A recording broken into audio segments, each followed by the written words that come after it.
Muslimin muslimat dimati Allah sekalian, saya dapati ramai muslimat yang faham, lalu dia betul-betul redha. Dia bukan memimpin dalam erti kata jadi ketua keluarga.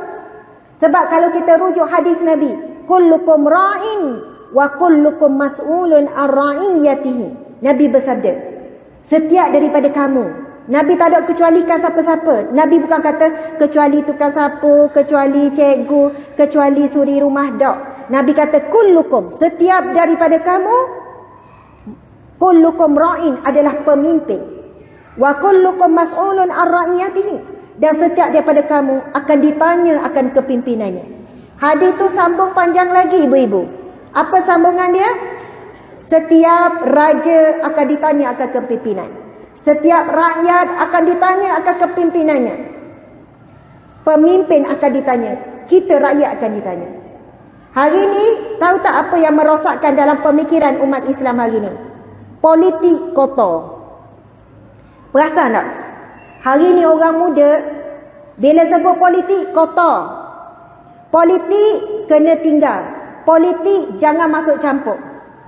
Bila satu ketika saya sebut sikit je pasal politik, saya diberi amaran yang keras, yang lembut, ancaman macam-macam. Ustazah jangan nak masuk campur pasal politik. Ustazah jangan nak menyibuk. Ustazah sekian-sekian. Ancaman yang berat pun saya terima.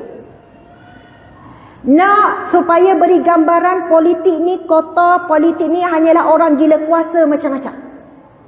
Kalau kita belajar sejarah, setelah kewafatan Rasulullah sallallahu alaihi wasallam, ketika jenazah mulia Nabi SAW belum ditanam, perkara yang pertama sahabat buat di Saqifah Bani Sa'adah, Saqifah Bani Sa'adah, Sa'idah, yang duduk sebelah, kalau kita pergi Masjid Nabawi ada pokok lagi tu.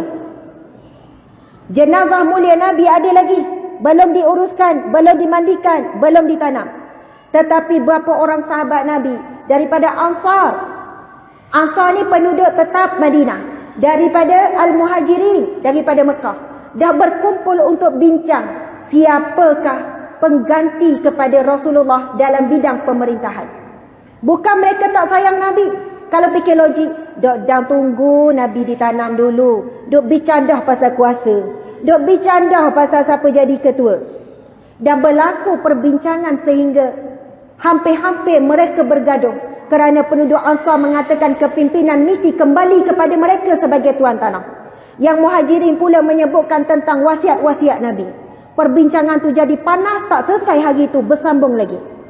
Maksudnya pergaduhan dan perbincangan berkenaan dengan memilih pemimpin ini berlaku sebaik saja Nabi meninggal dunia. Dan ia berlangsung sampai hari ini. Masya Allah, Allahu Akbar. Kerana Nabi dah didik para sahabat. Sedih kamu macam mana? Kecewa kamu macam mana? Hilang arah macam mana kamu bila kematian Nabi? Mesti letakkan, mesti ada orang yang akan memimpin. Jika tidak ada pemimpin yang benar, pemimpin yang bersungguh-sungguh untuk membawa sejahtera dunia dan akhirat, maka sebenarnya kamu bukan berada di landasan sebenar Islam. Hari ini masuk pemikiran apa? Politik kotor. Sebab apa? Ramainya ahli politik yang terlibat dengan rasuah. Sampailah hari ini ramai orang muda, dia dah letak dalam kepala, nanti bila mengundi, tak mahu terlibat dengan mengundi. Semua dah betul belaka, belah sini dah betul, semua dah betul. Pemikiran yang masuk disebut apa? Tak ada yang betul, semua dah betul belaka. Tak payah ngundi siapa-siapa, senang. Agak-agak kita akan ditanya tak oleh Allah kelak, kamu pilih pemimpin mana? Ya Allah tak pilih, pun berdosa. Kamu tidak menjalankan tanggungjawab dalam mempertahankan pemimpin yang beriman, walaupun pemimpin tu tak menang. Bukan menang atau kalah yang akan ditanya, tetapi tanggungjawab kita berada di sebalik pemimpin mana, itu akan ditanya. Macam berat sungguh ni kan. Jarang dengar Ustaz Asma ceramah lagu ni kan. Boleh lagi tak ni? Masa dah habis dah ni. 5 minit lagi. Muslimat sekalian, Masya Allah, Allahu Akbar. Banyak pemikiran yang kalau kita cek-cek, banyak salah pemikiran kita ni. Tadi tu kita sambung hadis tu. Setiap pemimpin akan ditanya, dan setiap yang dipimpin akan ditanya oleh Allah. Peranan kamu yang dipimpin rakyat bawah ni, apa yang kamu buat? Nabi sambung lagi hadis tersebut. Nabi menyebut seorang lelaki adalah pemimpin dalam rumah tangganya, dia akan ditanya akan kepimpinannya. Dan seorang wanita adalah pemimpin dalam rumah tangganya, dia akan ditanya akan kepimpinannya. Subhanallah. Dalam hadis ini jelas Nabi sebut wanita juga pemimpin dalam rumah tangga. Bukan nak berebut kuasa dengan lelaki.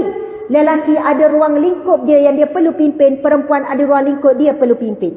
Namun ada rumah tangga yang tak seimbang zaman sekarang, memang suami tak berfungsi. Suami tahu makan, minum, tidur, dia pergi kerja, dia tak ambil tahu pasal anak-anak semua. Isteri rasa memberontak. Maka saya nak beri khabar gembira kepada wanita yang begini. Kerana anda sebenarnya dipilih oleh Allah untuk memimpin ahli keluarga ke syurga Allah. Dan besar sangat pahala wanita yang buat hal demikian. Dia tolak tepi perasaan memberontak, tak puas hati pada suami, tolak tepi. Dia fokus untuk mendidik dirinya dan mendidik anak. Dalam waktu yang sama dia doa supaya Allah beri hidayah kepada suaminya. Masya Allah, Allahu Akbar. Muslimin muslimat yang dirahmati Allah sekalian. Masing-masing tu ada edarkan satu buku. Mana dek? Tadi Ustazah minta. Oh, semuanya titik akhir zaman. Okey, memang masing-masing diedarkan. Dang ni buka ni. Sebab apa masa kita pun dah nak habis, Masya Allah. Saya nak sebut sebagai kesimpulan bab khalifah tadi tu. Sebagai seorang pembuat kuih dan jual di Pasar Batu Nang. Siapa orang yang buat kuih jual Pasar Batu Nang kat tangan? Oh, tak ada Oh, ada. Saya macam cang. Dari tadi lagi saya cang. Sebab daripada kecil kan kita pergi pasar beli kuih. Jual benda kat pasar. Banyak macam-macam kuih jual. Kan? Saya dulu sokmo gigak kan? Masya Allah. Rumah saya Batu Nang. Yelah Batu Nang. Masya Allah. Saya nak cerita. Ada kisah seorang. Kalau cerita jadi panjang. Kita kena faham gini. Kita pembuat kuih. Kita penjual kuih. Sebagai khalifah kita kena buat apa? Kita kena jual kuih yang berkualiti. Kita tak boleh tak amanah dengan tanggungjawab sebagai penjual kuih. Nak jadi penjual kuih yang terbaik. Kalau kuih tu lama orang tanya jawab lama. Kuih ni baru ke lama? Awak pagi tadi dah ni pukul 10. Molek tak? Tak tahulah tu. InsyaAllah lah mudah-mudahan molek lagi. Biasa molek lagi. Sebab ada yang tak amanah dan tak jadi khalifah dalam pekerjaan dia. Baru molek ni. Boleh tahan ni. Sehari 2 boleh tahan. Oh, dia takut tambah pula. Dia takut, dia tak tokok tambah. Tetapi sebagai khalifah dia jujur dengan pekerjaan dia. Dia memimpin pekerjaan dia. Dan kerana pekerjaan itu dia dinaikkan martabat yang mulia di sisi Allah. Dia adalah khalifah yang diiktiraf menjalankan tanggungjawab sebagai penjual kuih yang amanah. Saya pernah saya nak kena cerita juga. Dulu masa saya kerja kerajaan, ada seorang cleaner, mokcik, bersih-bersih, cuci-cuci. Saya masuk 7.30 kerja. Sebab atau anak sekolah saya masuk awal, 7.30 balik 4.30. Saya sapa 7.27 suku, dia ada dah. Saya tanya mokcik masuk ke apa benarnya kerja? Mokcik masuk pukul 8. Dah awal sangat mari. Takut lambat ustazah, lebih baik salah awal. Serembang tak ada jam. Serembang dengan Terengganu jam lagi. Saya duduk Serembang berapa tahun. Pengurusan jalan raya di sana, alhamdulillah, dia ada laluan yang boleh halang daripada jam. Saya kata, ya Allah makcik, lebih baik awal ustazah. Masalah awal sangat, 40 minit awal.